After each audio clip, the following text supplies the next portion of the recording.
স্বপ্ন দেখো প্রতি মুহূর্তে, বাস্তবতার সাথে করো লড়াই। অল্প সময় বাঁচবো মোরা, কিসের এত অহংকার, এত বড়াই। কম চাওয়া কম পাওয়া, কারো কাছ থেকে কিছু আশা না করা। কে পাশে থাকলো আর কে থাকলো না, এসব বিষয়ে বাদ দাও, দেখবে জীবন অনেক সুন্দর হবে। আসসালামু আলাইকুম।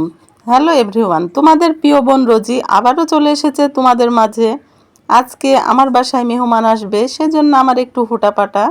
আজকে আমি রান্না করছি লেয়ার মুরগি। আর এই লেয়ার মুরগি রান্না করতে বেশ মজা লাগে, কেননা এই মুরগিতে তেল থাকে প্রচুর আর রান্না করে মজা পাওয়া যায়। ওই যে তোমাদেরকে আগেই বলেছি আমার একটু হুটাপাটা আছে, সেজন্য মুরগিটা কাটা তোমাদের দেখাতে পারিনি, অফ ক্যামেরায় কেটেছি। আর এই ডিমটাকে আর পাটাকে দেখালাম যে দেখো আমি কাটলাম। আর এদিকে পরবর্তীতে রান্নার সব দেখিয়ে দিলাম তোমাদের। আর এদিকে জিরা ভাজা এটাও গুঁড়া করে নিলাম, পাশাপাশি গরম মশলা সেটাও বেটে দিলাম।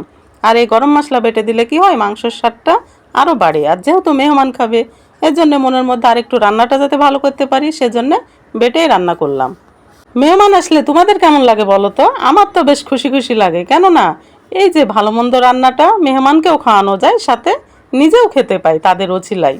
আর মেহমান আসার পাশাপাশি সাথে আল্লাহর তরফ থেকে সেই বাড়িতে রহমত বরকতও আসে, সেজন্য মেহমান আসলে আমি খুশি হই। মাংসের কালারটা দেখে বুঝতে পারছো মাশাআল্লাহ অনেক সুন্দর হয়েছে। আমি তুলে নিয়ে চলে আসলাম, এর যে খেতে দিয়ে দিলাম। এ দুইটা হচ্ছে ছোট ভাই, বেশ হাসি খুশি।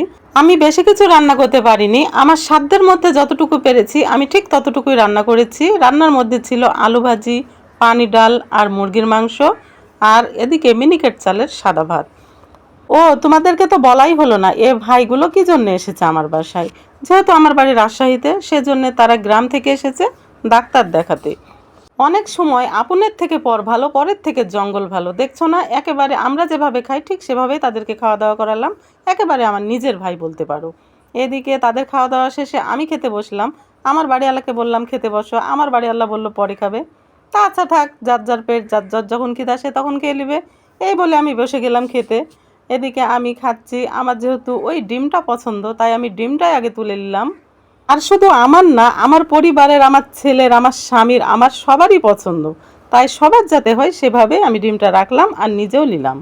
বাড়িতে পছন্দের যখন কোনো জিনিস রান্না হয়, সেটা অল্প হোক আর বেশি হোক, অল্প হলেও আমরা সবাই মিলে বেটে চুরে খাই। এই নিয়ম আমার বাসায়, কেউ একা খাবে না। আমি যখন খাচ্ছি আমার বাড়িওয়ালা খাওয়া দেখে বলছে, রোজি গো লেয়ার মুরগির রান্নাটা মনে হচ্ছে অনেক টেস্ট হয়েছে, আমাকেও খেতে দাও। দিয়ে আমার বাড়িওয়ালাকে দিয়ে দিলাম। আর এই যে দেখো এদিকে আমি বাটি থেকে শোলা কচু রান্না, পাশের বাড়ির ভাবির ভালোবাসা বলতে পারো। এটা আমরা যখন পছন্দের রান্না হই সবাই সবাইকে দিয়ে থুয়ে এভাবে খাওয়া দাওয়া করি। আর আমাদের খাওয়া দাওয়াটা কেমন লাগলো অবশ্যই জানাবে।